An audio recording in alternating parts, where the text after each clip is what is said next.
La Gomera, a nature lover's paradise.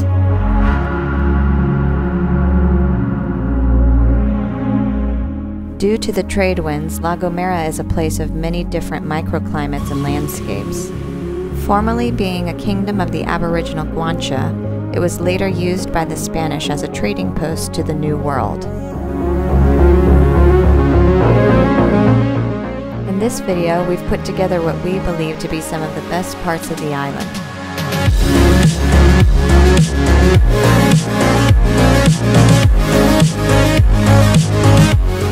Starting off with Mirador de Abrante. This was a really interesting red lava field, and it actually gets its color through the iron. This was the only red lava we found on the island.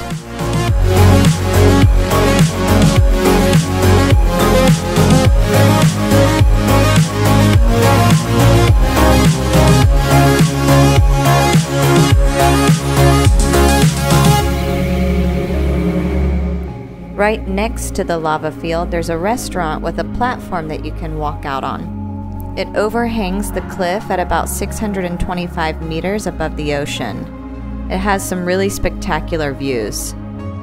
It's closed due to COVID, and according to Google, has some mixed reviews. You can just walk right next to it and see the same exact view. The next on the list is the village of Hermigua. This is actually where we stayed most of our time. It's the wettest part of the island because of the trade winds from northeast, but this is what gives it that very tropical, lush feeling. It has the biggest banana plantation on the island, and many other plantations like papaya and melons. Hermigua is a great base for hiking.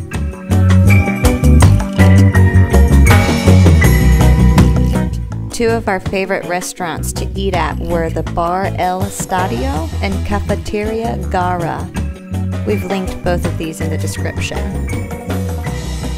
We found this great blue house on Airbnb, which is nestled right in the middle of the banana plantation. It's the perfect spot to stay. We put the link to the Airbnb in the description as well.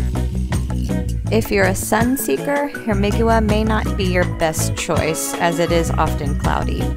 Also, the water could be dangerous to swim in. The historical city of San Sebastian is the island's capital and is considered to be the departure point of Columbus's journey to the New World. In August 1492, his fleet stopped off the coast of La Gomera to restock with provisions and water one final time before crossing the Atlantic. You can visit the church that he prayed at before his trip, as well as the house that he stayed in while he was there. You don't need much time in the city, maybe just a couple of hours. Next on our list is the charming village of Agulo. It's a very small town with a population of only about 1,000. It's one of the best preserved villages on the island.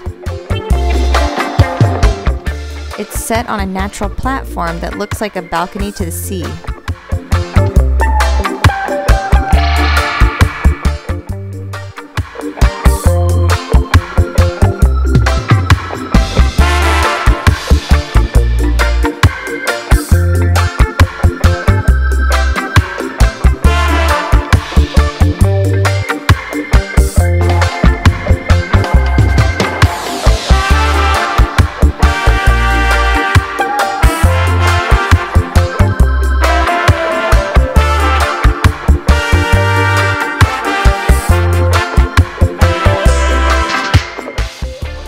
We stopped for a snack at a restaurant that had great views of the volcano Teide on the next island, Tenerife.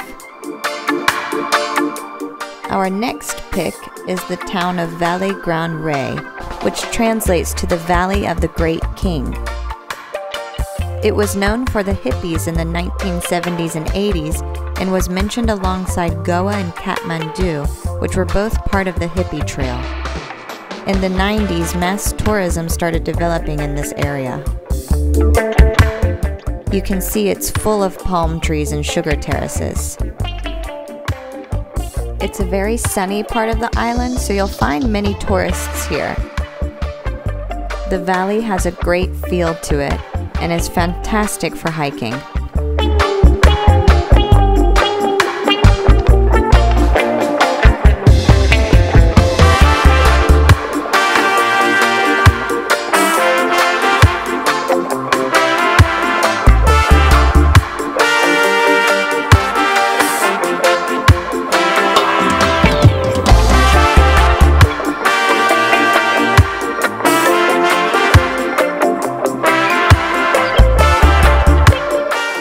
Moving on to Imada, which is in the southern central part of La Gomera, we found this as one of the most beautiful parts of the island. It's high up in the Barranco de Rafata. It's covered in stunning sugar terraces. The perfect white traditional stone homes beautifully contrast the green palm trees and terraces. We recommend eating at Bar Cafeteria Arcilia. The food is delicious and home cooked. We've put the link in the description.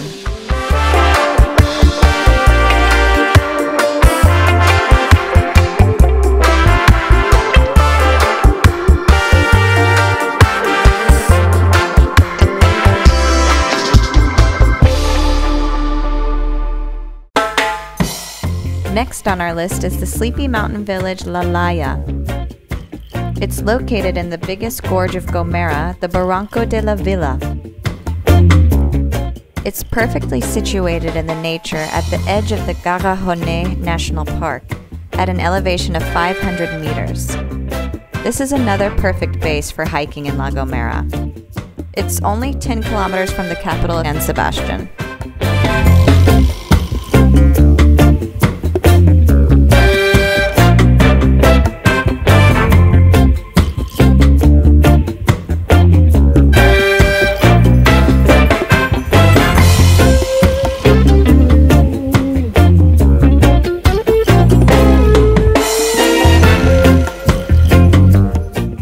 Winding road through the village is really fun to drive on.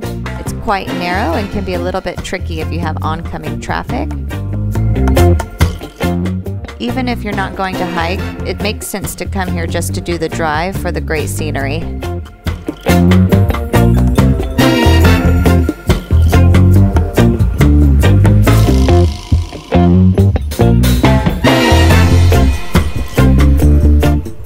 We stopped here for lunch and had the crispy calamari, which was really tasty. You'll probably be the only tourists here, which we think is a good sign. And again, we've linked the restaurant. Roque de Agando is next on our list. It's considered to be the symbol of La Gomera. It's about 1,200 meters tall and is one of the most striking features on the island. One of our favorite trails we hiked starts right off the road next to the rock and will lead you all the way down to Playa Santiago. This is located right in the national park. 5 minutes away by car, there's a restaurant where you can enjoy perfect views and a nice glass of wine.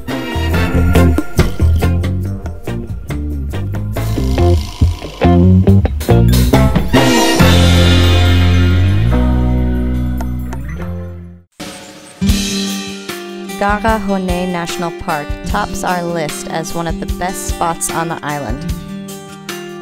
Due to the moist trade winds pushing over the island, Gomera is often cloudy on its top.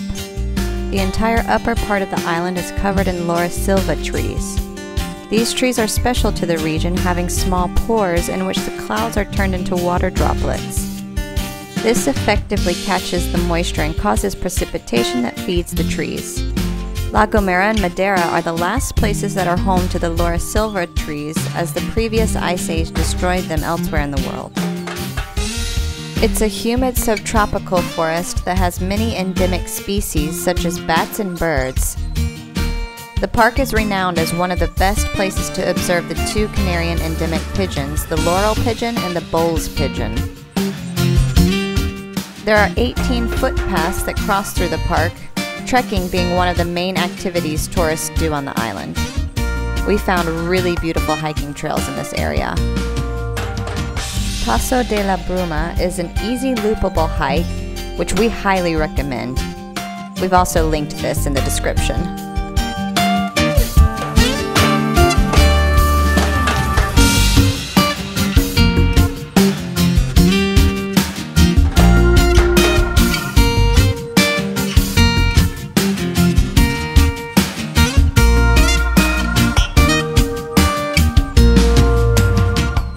There's a magical feeling walking through this forest.